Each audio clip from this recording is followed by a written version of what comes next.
The desert wind howled, a furious dance of sand stinging the faces of the archaeologists. It was a scene straight out of a battle between man and nature, the wind screaming its defiance as the swirling sand lashed at the scientists without mercy. Miles from civilization, they were in the heart of a merciless desert. The silence was absolute, untouched by any trace of human life. Only sand and the endless sky. Dr. Amin Khalil, his face weathered from years under the scorching sun, examined the site with a mixture of excitement and apprehension.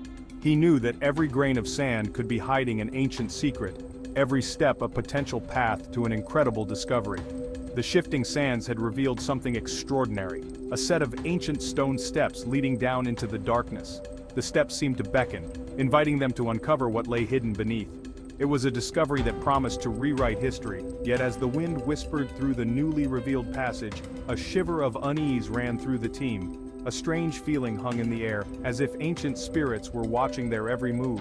Weeks of careful excavation unearthed a treasure trove of artifacts, pottery shards, ancient tools, things they had never seen before, and intricately carved hieroglyphics, telling forgotten stories of kings and gods and epic events, remnants of a forgotten past scattered around the dig site.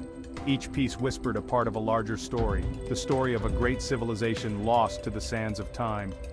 But it was the entrance to the tomb that captivated their attention.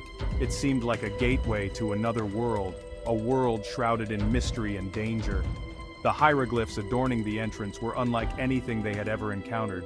They bore strange symbols, their meaning shrouded in mystery. They seemed to writhe and twist, their meaning unclear, yet undeniably ominous. The sight of them sent a shiver down their spines. The pharaoh's name, etched on a cartouche above the entrance, sent a jolt through Dr. Khalil. Sekhemthotep. The name itself held a weight of dread and power. A name whispered in fear in ancient texts. A name synonymous with power, cruelty, and a darkness that chilled the blood. It evoked tales of ruthless kings and unspeakable deeds. Dr. Khalil, his heart pounding with a mixture of anticipation and dread, gave the order. He knew that what they found inside could change everything. The ancient seal, brittle with age, crumbled under the touch of their chisels. The sound seemed to echo the breaking of time itself, and as the last of the sand and rubble was cleared, the entrance to the tomb stood revealed. A rush of cold air swept out from within, carrying with it the scent of ages past. The air grew heavy, thick with the smell of dust and something ancient, something undeniably sinister. A sense of foreboding hung heavy in the air. At that moment, as the sun dipped below the horizon, casting long, strange shadows across the desert, Dr. Khalil knew they had stumbled upon more than just a tomb. They were about to uncover an ancient secret, one that could change the course of history. They had awakened a presence, a slumbering darkness buried for millennia beneath the sands of time, and it held secrets and powers beyond their comprehension. The air inside the tomb was stale, heavy with the weight of centuries. The atmosphere was oppressive, as if time itself had ground to a halt within this cursed place. Despite the oppressive atmosphere, the team pressed on, their lights cutting through the gloom.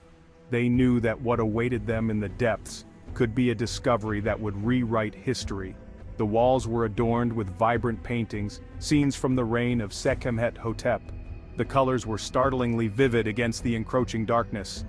But these were not the typical scenes of peace and prosperity found in the tombs of other pharaohs. These paintings whispered of something far more sinister.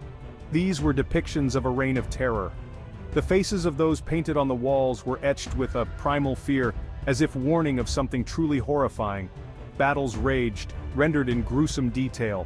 Every sword stroke, every scream of agony, was captured with a chilling realism, as if recounting a war without end. Sekhemthotep, an imposing figure clad in black, stood triumphant over his enemies. He seemed less a king and more a force of nature, ruling with an iron fist. His expression, frozen in time, was a mask of cold fury, his eyes burning with an unnatural light. It was as if he stared directly into the souls of those who dared intrude upon his tomb. The hieroglyphics spoke of sacrifices, of forbidden rituals, of a pact made with entities beyond human comprehension. These were not the acts of a righteous king, but of someone who had strayed far from the light. Sekhemthotep was no ordinary pharaoh. He was considered a heretic, one who had defied the traditional gods and sought power from darker sources.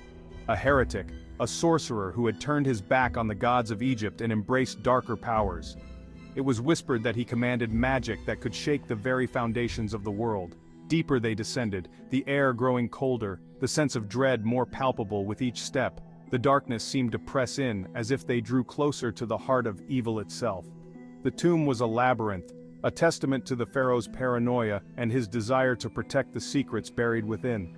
The corridors twisted and turned, as if trying to disorient and confuse any who dared to enter. And then, finally, they reached the heart of the tomb, the burial chamber. This was the place where the pharaoh had been laid to rest, and with him, his dark secrets. It was a vast circular chamber, its ceiling painted to resemble the night sky.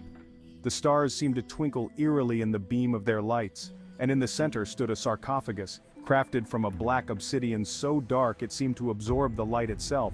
It was like a void in the center of the room, promising both wonder and terror. It was massive, dwarfing even the largest man. It seemed to pulse with an energy that sent shivers down their spines. It was covered in intricate carvings, scenes of chaos and destruction, with Sekhemthotep always at the center, a puppet master orchestrating the downfall of his enemies. As Dr. Khalil approached the sarcophagus, drawn by a morbid fascination, he felt a cold hand grip his heart. A sense of dread washed over him, as if something watched from the shadows. The air crackled with energy, shadows seeming to writhe and dance as if alive. The very atmosphere felt charged with an unseen power. He knew, with a certainty that chilled him to the bone, that they had made a terrible mistake. This place was cursed, and they had awakened something that should have remained undisturbed. They had awakened something ancient and evil, something that should have remained buried beneath the sands of time. And it had been waiting for this moment, waiting to be unleashed upon the world once more. The lid of the sarcophagus was a single piece of obsidian, polished to a mirror sheen. It was a sight that inspired awe and terror in equal measure, as if it held secrets too terrible for the human mind to comprehend. It depicted Sekhemthotep in repose, yet his slumber was not one of peace. He was a king, yes, but there was something in his eyes, a hint of something otherworldly, that spoke of power beyond mortal men. His eyes were open, carved with unsettling detail, and they seemed to follow the archaeologists as they moved. It was as if an ancient curse lingered in their depths, waiting for the moment to awaken. The air grew heavy, thick with an unseen energy. It was as if the very atmosphere crackled with anticipation, the weight of centuries pressing down upon them. A low hum resonated from within the sarcophagus, a discordant symphony that vibrated in their very bones. It grew in intensity, seeming to emanate from the earth itself, sending shivers down their spines. Dr. Khalil, his rational mind screaming at him to turn back, felt an irresistible pull towards the sarcophagus. It was as if some unseen force beckoned him closer, promising both knowledge and oblivion.